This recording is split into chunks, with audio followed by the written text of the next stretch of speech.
Assalamualaikum warahmatullahi wabarakatuh.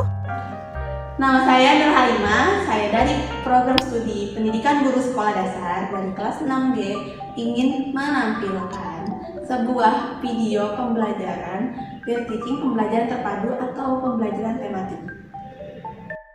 Assalamualaikum warahmatullahi wabarakatuh anak-anakku. Gimana kabar kalian semua? Sehat? Alhamdulillah sehat. Nah, di sini Ibu sudah pasti ingin mengajarkan kalian tentang tema 6, subtema 2, pembelajaran kelima. Nah, hari kemarin kita sudah masuk ke pembelajaran keempat. Sebelum kita memulai pembelajaran, alangkah lebih baiknya kita berdoa terlebih dahulu ya anak-anak. Untuk berdoanya Ibu pimpin ya. Berdoa mulai. Berdoa selesai. Nah, Ibu absen terlebih dahulu ya. Untuk absen sudah. Nah, kita masuk ke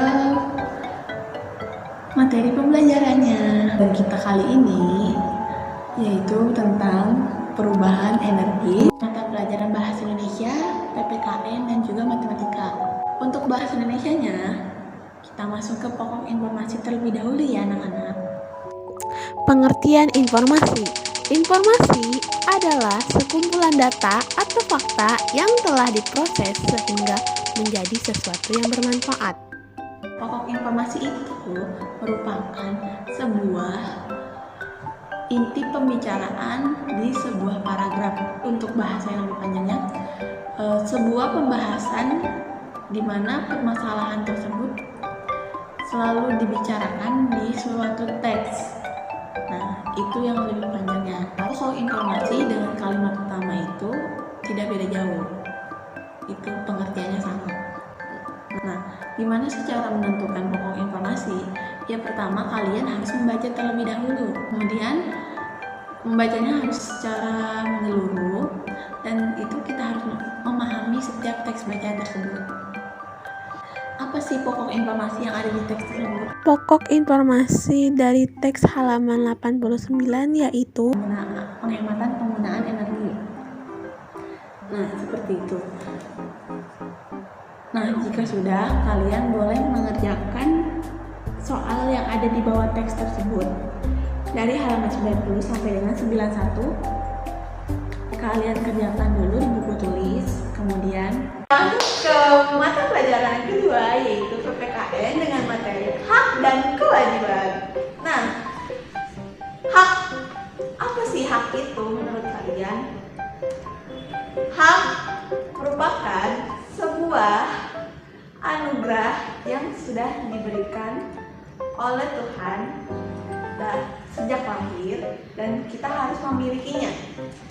Hak kita di rumah pada saat penggunaan energi, contohnya pertama, ketika kita belajar, kita perlu yang namanya cahaya untuk menerangkan ketika kita lagi belajar.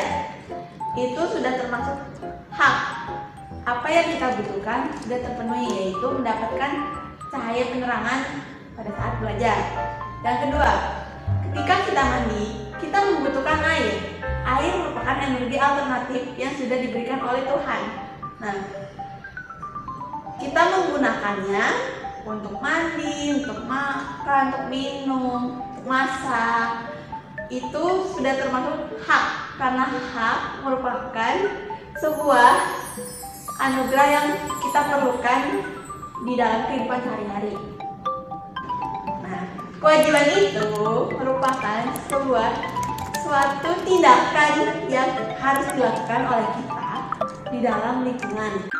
Nah, karena tema ini merupakan tentang energi, maka kewajiban yang harus kita lakukan itu menghemat energi.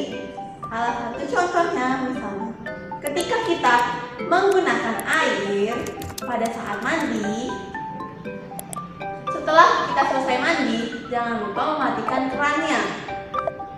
Itu merupakan sebuah kewajiban kita sebagai makhluk hidup yang menghemat energi.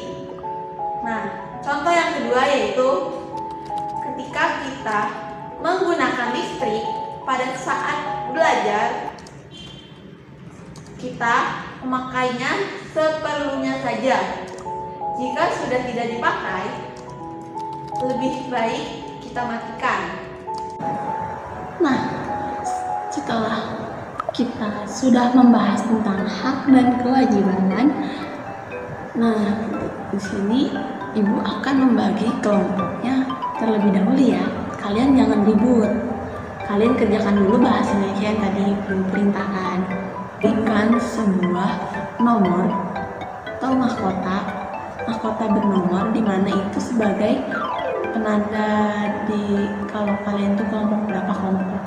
Nah, tugasnya itu melakukan dialog atau percakapan dengan teman kelompoknya. Nah, seperti apa sih contohnya? Kalian tonton video yang dijelaskan terlebih dahulu ya. Iya, Tolong belikan ibu garam. baiklah.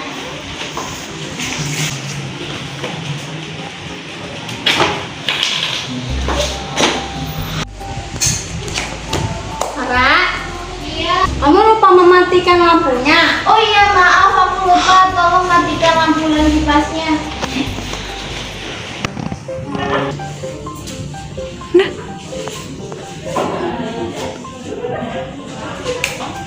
Setelah kalian mempelajari mata pelajaran bahasa Indonesia dan PPKN, kita masuk ke mata pelajaran yang ketiga, yaitu matematika dengan materi satuan waktu.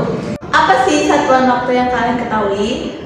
Nah, satuan waktu adalah pengukuran sebuah ramalan kegiatan yang kalian lakukan, seperti bermain, memasak, belajar, dan kegiatan yang kalian lakukan di rumah, bisa juga di sekolah.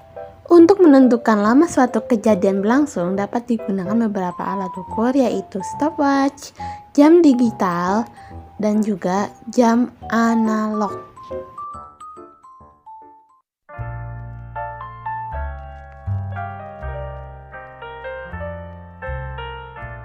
Kemudian, ibu akan menjelaskan tentang satuan waktu menurut jam. Nah, di sini ada 1 jam sama dengan,